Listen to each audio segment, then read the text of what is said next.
மேஷ ராசி நேயர்களே, உங்கள் ராசிக்கு சுகஸ்தானம் என வர்ணிக்கப்படக்கூடிய 4ஆம் வீட்டில் புதன் சுக்கிரன், 6இல் செவ்வாய், 11இல் ராகு சஞ்சரிப்பதால் எல்லா வகையிலும் ஒரு வளமான பலன்களை பெறுவீர்கள்.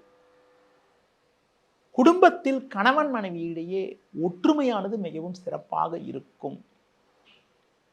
சுபகாரிய முயற்சிகள் எளிதில் கைகூடக்கூடிய ஒரு வாய்ப்புகள் உண்டு. உங்கள் செயல்களுக்கு நல்ல ஒரு ஆதரவு கிடைக்கும். பண வரவில் ஒரு ஏற்ற இறக்கமான நிலை இருக்கும் என்பதால் கொடுக்கல் வாங்கல் விஷயத்தில் சற்று கவனத்தோடு இருப்பது நல்லது. சனி பகவான் தற்போது வக்கரகதியில் இருப்பதால் உங்களுக்கு இருக்கக்கூடிய கடந்த கால உடல் உபாதைகள் எல்லாம் தற்போது விலகி எதிலும் சுறுசுறுப்பாக செயல்படுவீர்கள்.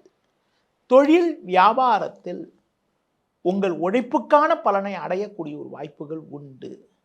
உத்தியோக ரீதியாக பார்க்கின்ற பொழுது பணியில் சுறுசுறுப்பாக செயல்படக்கூடிய ஒரு பலம் உங்களுக்கு இருக்கும்.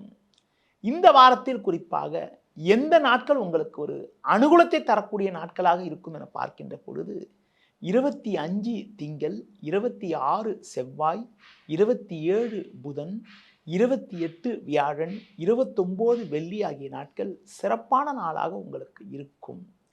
30 சனிக்கிழமை அன்று உங்களுக்கு சந்திராஷ்டம் இருப்பதால் அன்று மட்டும் நீங்கள் சற்று கவனத்தோடு நிதானத்தோடு இருக்க வேண்டிய நாட்களாக இருக்கிறது. இந்த வாரத்தில் குறிப்பாக நீங்கள் தட்சிணாமூர்த்தி வழிபாடு மேற்கொள்வதன் மூலமாகவும் உடல் ஊனமுற்றவர்களுக்கு உங்களால் முடிந்த உதவிகளை செய்வதன் மூலமாகவும் ஒரு வளமான பலன்களை அடையக்கூடிய ஒரு வாய்ப்புகள் ஏற்படும்.